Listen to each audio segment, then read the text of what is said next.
Welcome to the Sci-Fi Cosmic Conquest channel. We utilize the latest AI technology to bring your imagination to life through magnificent sci-fi stories. Join us on journeys to the far reaches of the universe and witness the survival of humanity. Don't forget to like and subscribe.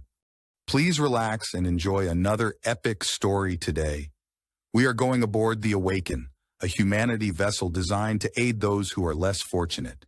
We will follow Mason, a recent Academy graduate who has no idea about the imminent turmoil he is about to face. Let's join the Galactic Peacekeepers. In the cold, unyielding silence of space, the Galactic Peacekeeping Force's flagship, Awaken, hung like a solitary sentinel against the vast, star-studded canvas. Its mission to maintain the fragile peace in a galaxy teetering on the brink of chaos. Fresh from the Academy, Mason had imagined a life of diplomacy and duty, but nothing could have prepared him for the storm about to unfold. Without warning, a fleet of alien vessels appeared, their sleek, black forms reflecting the light of distant stars. The initial contact was peaceful, a request for help, a plea for water from a dying world. But peace was a fragile illusion, shattered by a sudden, violent attack from within their own ranks. The ship's hull trembled under the assault of plasma blasts, corridors that once echoed with disciplined footsteps now filled with the sounds of desperate battle. Amidst the chaos, Mason found himself thrust into a maelstrom of fear, anger, and unrelenting determination. With his commander dead and the chain of command in tatters, the weight of survival fell on his shoulders. In the heart of the carnage, Mason's green eyes burned with resolve as he rallied the remaining peacekeepers. Together with the alien emissaries, they fought not just for their lives, but for the hope of a united future. The ship was a battlefield, but also a crucible where trust was forged in the fires of adversity. As the dust settled and the echoes of conflict faded, Mason stood amidst the wreckage, knowing that this was only the beginning. The struggle between good and evil was far from over, and the real battle had just begun. In the silence that followed, one truth remained clear: their fight for peace would demand every ounce of courage, every spark of hope, and every drop of blood they had to give. Entitled Galactic Peacekeepers, The Water Wars. Chapter 1, The Unexpected Assignment. When Mason was assigned to the Galactic Peacekeeping Force straight out of the Academy, he thought he was in for a disappointment. He imagined his role might resemble something like the American Red Cross from a century ago, providing aid and support in calm, controlled situations. But keeping the peace, he soon learned, required an incongruous amount of violence. Midnight assassinations, hostage rescues, and escorting political targets were part of the daily routine.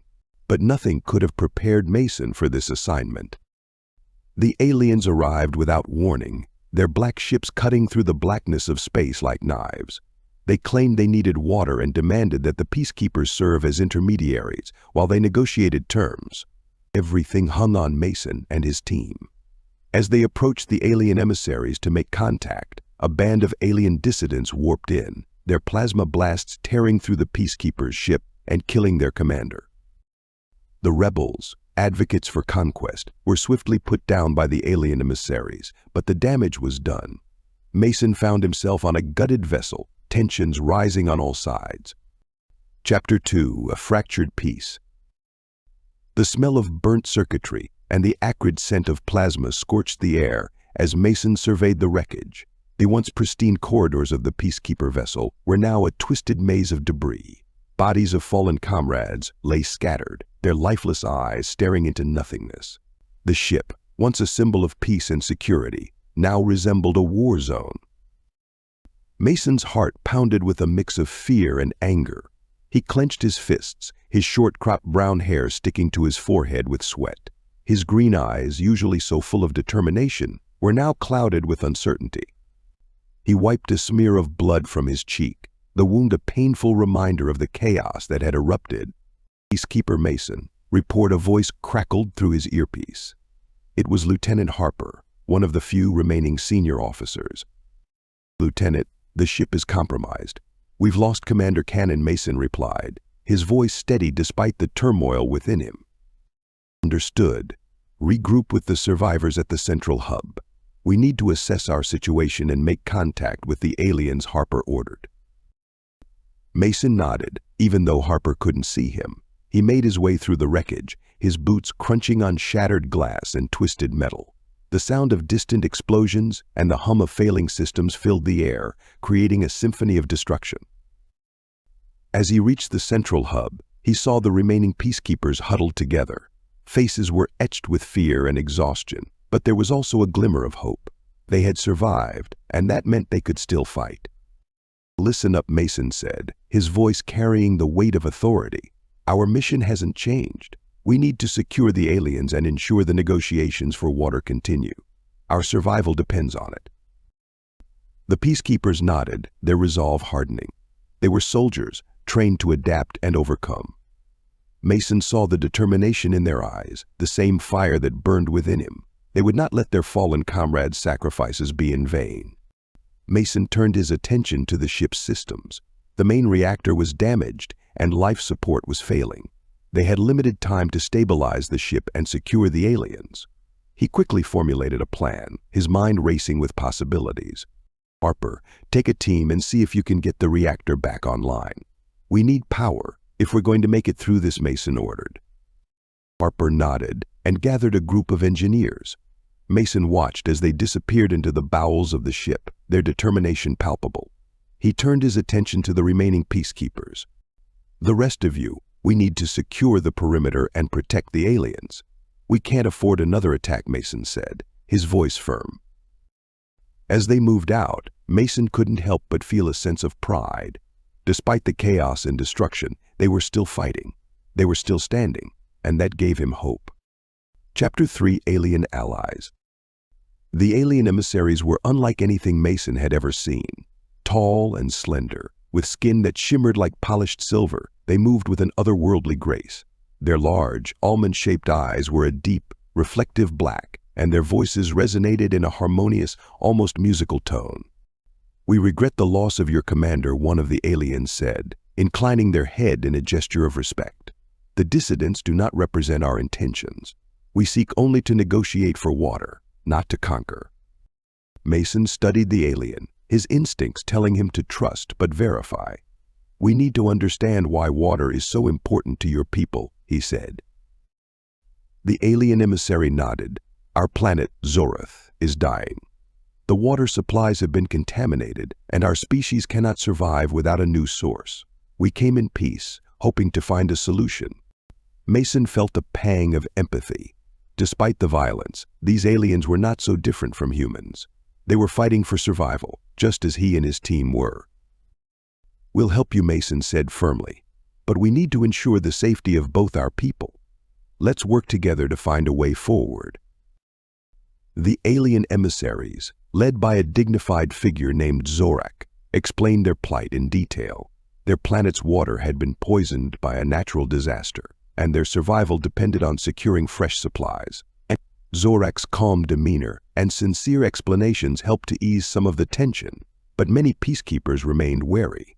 Lieutenant Harper, a tall woman with piercing blue eyes and a no-nonsense attitude, voiced the concerns of many. "How do we know you won't just take the water and leave us to fend for ourselves? We've already lost too much."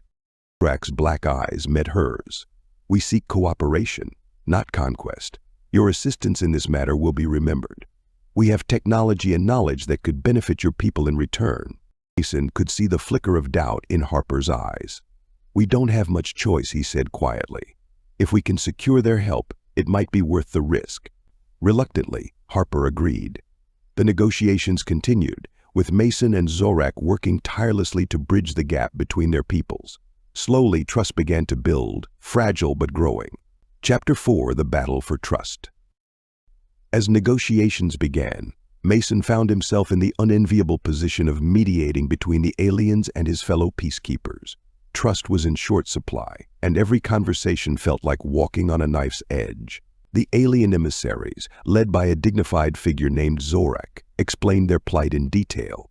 Their planet's water had been poisoned by a natural disaster, and their survival depended on securing fresh supplies. Zorak's calm demeanor and sincere explanations helped to ease some of the tension, but many peacekeepers remained wary. Lieutenant Harper, a tall woman with piercing blue eyes and a no-nonsense attitude, voiced the concerns of many. How do we know you won't just take the water and leave us to fend for ourselves? We've already lost too much. Zorak's black eyes met hers. We seek cooperation, not conquest. Your assistance in this matter will be remembered. We have technology and knowledge that could benefit your people in return. Mason could see the flicker of doubt in Harper's eyes. We don't have much choice, he said quietly. If we can secure their help, it might be worth the risk. Reluctantly, Harper agreed. The negotiations continued, with Mason and Zorak working tirelessly to bridge the gap between their peoples. Slowly, trust began to build, fragile but growing. Mason's days were a blur of meetings and strategy sessions. He spent countless hours with Zorak, learning about their technology and culture. He was fascinated by their advanced systems, which were far beyond anything humans had developed. The more he learned, the more he realized how much they could gain from this alliance. But not everyone was convinced. Sergeant Daniels, a grizzled veteran with a deep scar running down his cheek, was vocal in his skepticism. I don't trust them, Mason.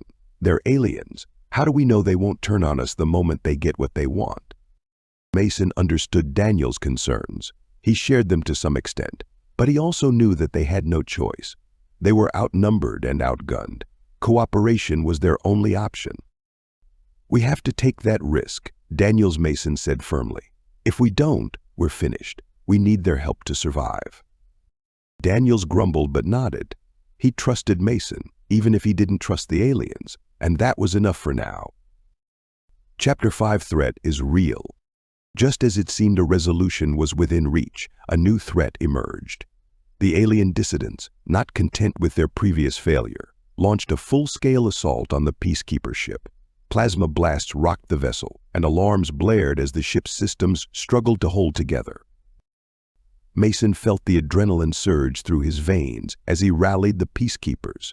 We need to defend the ship and protect the emissaries. Everyone to your stations. The corridors became a battleground as Peacekeepers and aliens fought side by side against the dissidents.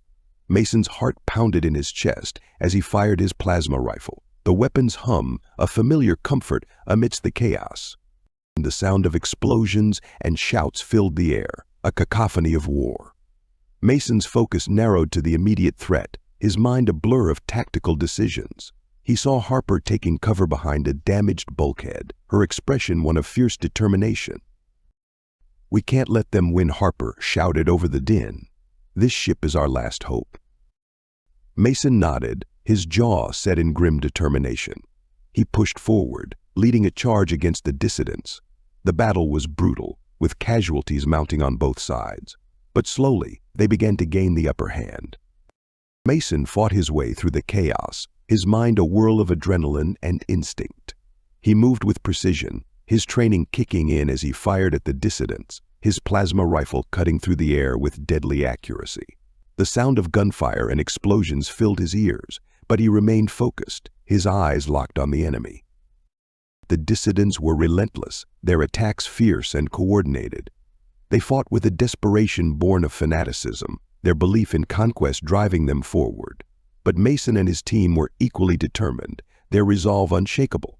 He saw Zorak fighting alongside his people, their silver forms a blur of motion as they defended the ship. Mason felt a surge of respect for the alien leader. Despite their differences, they were united in this fight, their survival intertwined. As the battle raged on, Mason found himself face to face with the dissident leader, a hulking figure with crimson eyes and a sneer of contempt. The two locked eyes, and Mason felt a surge of anger. This was the one responsible for the chaos and destruction, the one who had killed his friends. With a roar, Mason lunged forward, his plasma rifle blazing. The dissident leader parried the attack, their movements a blur of speed and strength. The two clashed, their weapons flashing in the dim light of the ship's corridors. Mason fought with everything he had, his mind focused on one goal, to protect his people and ensure their survival. He felt the weight of responsibility on his shoulders, the lives of his comrades depending on him. With a final surge of strength, Mason disarmed the dissident leader, his plasma rifle cutting through the air with deadly precision. The leader fell to the ground, a look of shock and defeat in his crimson eyes. The battle was won, but the cost was high. The corridors were littered with the bodies of fallen peacekeepers and aliens, the aftermath of the brutal fight. Mason felt a pang of grief for the lives lost, but he also felt a sense of pride. They had fought bravely, and they had prevailed. Chapter 6: Unity in Adversity. The tide of battle turned in their favor, but not without cost. The central hub was a scene of devastation, with fallen peacekeepers and aliens alike. Mason's heart ached at the loss, but there was also a sense of pride in their resilience. Zorak approached him, a look of respect in his dark eyes. "Your people fought bravely. We owe you a debt of gratitude." Mason shook his head. "We fought together. That's what matters. Now, let's finish what we started." With the dissidents defeated, the negotiations resumed. This time there was a renewed sense of purpose. The shared struggle had forged a bond between the peacekeepers and the aliens, a unity born of adversity. Mason worked tirelessly to ensure the negotiations went smoothly. He spent hours with Zorak, discussing the terms of their agreement and finding common ground. The process was slow and arduous, but Mason was determined to see it through. The peacekeepers and aliens worked together to repair the ship, their efforts a testament to their newfound alliance. They shared knowledge and resources, their cooperation a symbol of hope in a time of darkness. Mason felt a sense of fulfillment as he saw the progress they were making. They were not just surviving, they were thriving. The bond between the peacekeepers and the aliens was growing stronger, their trust in each other deepening. Lieutenant Harper approached him, her expression one of pride. "We've come a long way, Mason. We've faced impossible odds, and we've come out stronger for it." Mason nodded, his eyes shining with determination. "We've shown that unity is our greatest strength. We've proven that we can overcome any challenge if we work together." As the ship's systems came back online and the repairs neared completion, Mason felt a sense of hope for the future. They had faced the unknown and emerged victorious, not through conquest, but through cooperation and understanding. The peacekeepers and the aliens stood together, their bond a symbol of resilience and determination. They had forged a new path, one built on trust and mutual respect. And so, the story of the peacekeepers and their unlikely allies became legend, a testament to the power of courage, trust, and the enduring spirit of cooperation. They had faced the unknown and emerged, not just as survivors, but as a beacon of hope for the future. Chapter 7: A Hopeful Future. Weeks passed, and the negotiations bore fruit. The peacekeepers and the aliens reached an agreement that would see water supplies shared in exchange for advanced technology and knowledge. It was a partnership that promised a brighter future for both species. Mason stood on the bridge of the repaired peacekeeper ship, looking out at the stars. He felt a sense of accomplishment and hope. They had faced insurmountable odds and emerged victorious, not through conquest, but through cooperation and understanding. Lieutenant Harper joined him, her expression softer than usual. "You did good, Mason. We all did." He smiled, the weight of the past weeks lifting from his shoulders. "We did it together. That's what makes us strong." As the ship prepared to depart, Mason felt a renewed sense of purpose. The Galactic Peacekeeping Force had shown that even in the darkest of times, unity and determination could light the way. They had faced the unknown and emerged not just as survivors, but as a beacon of hope for the future. And so, the story of the peacekeepers and their unlikely allies became legend, a testament to the power of courage, trust, and the enduring spirit of cooperation.